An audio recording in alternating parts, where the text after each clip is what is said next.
Here's a secret. If you learned at least 10 words in Montenegrin, you actually learned your first case. If you're learning Montenegrin, you probably heard about the cases. In this video, we're starting with the first one and the most important one, the nominative case. What is it? When do we use it? What are the endings? Let's find out. What is the nominative case? The nominative case is the basic form of the noun. This is how you will find it in a dictionary. For example, čovjek, žena, telefon, televizor, anything basically. When do we use the nominative? We use it when we have the subject of a sentence. In other words, the person performing the action. Examples: Marko radi, Ana čita, Marija piše, Danilo pjeva, and so on. Who is doing the action? Marko, Ana, Marija, Danilo. All are in the nominative. What questions does the nominative answer? Nominative answers the questions ko and šta, who and what. Examples: Ko radi? Marko. Šta pada? Kiša. Usually, the nominative is the first word you hear when you use a new vocabulary. It's the form you will find in dictionaries and vocabulary lists. For example, profesor, student, učenik, prijateljica, majka, sestra, pivo, vino, and so on. So when you're learning vocabulary, you should learn it always in the nominative form, because this is the form you will find in a dictionary, and once when you know the nominative form, you will be able to form all other cases when you learn the endings for all the other cases. In Montenegrin, every noun has a grammatical gender. So when we talk about the nominative, we can also talk about the genders of the nouns. So how do you know what gender is which noun? So if the noun ends in consonant, most of the times, because there is an exception always in this language, but most of the time it's going to be masculine.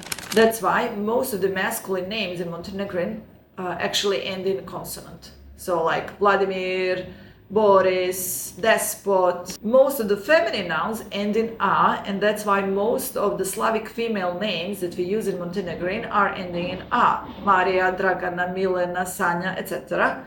But here is an exception. We do have some masculine names ending in a: Nikola, Balša, Sasha.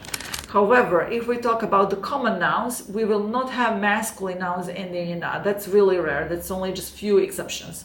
So if we talk about the common nouns, if it ends in a, it's going to be feminine most of the time. If the noun ends in o or e, I'm pronouncing it in Montenegrin, in English would be o or e, then it is a neuter. So we have pivo, more, this is a neuter gender. Why is gender important? Because adjectives, pronouns, and the endings of the nouns actually depend on the gender we have there. For example, dobar profesor, dobra knjiga, dobro jutro. They are matching, the adjectives are matching with the gender of the noun. Don't worry about memorizing all the rules now. Simply at the beginning, when you learn the new word, think of that, what gender it is.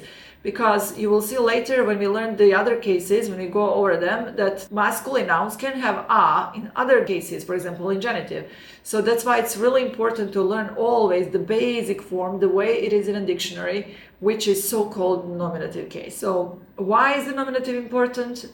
Just because of this that I just said, and also because once when you know the nominative, then you will be able to learn all other cases and to apply the rules to make all other cases properly. Think of the nominative as a home address of a noun. To summarize, the nominative is the easiest case because it's the basic form of the noun. It answers the questions who and what, ko I šta, and it's most often used as a subject of a sentence. Once you understand the nominative, you're ready to move to the next case, which is the genitive case. The good news is that you have probably been using it since the day one when you started actually learning Montenegrin. You just didn't know it's called nominative case. If you're serious about learning Montenegrin with a clear structured approach from the beginning till the fluent level, visit my website. There you will find self-study courses, resources, materials, and everything you need as a foreigner trying to learn Montenegrin. Thank you for watching and see you in the next video.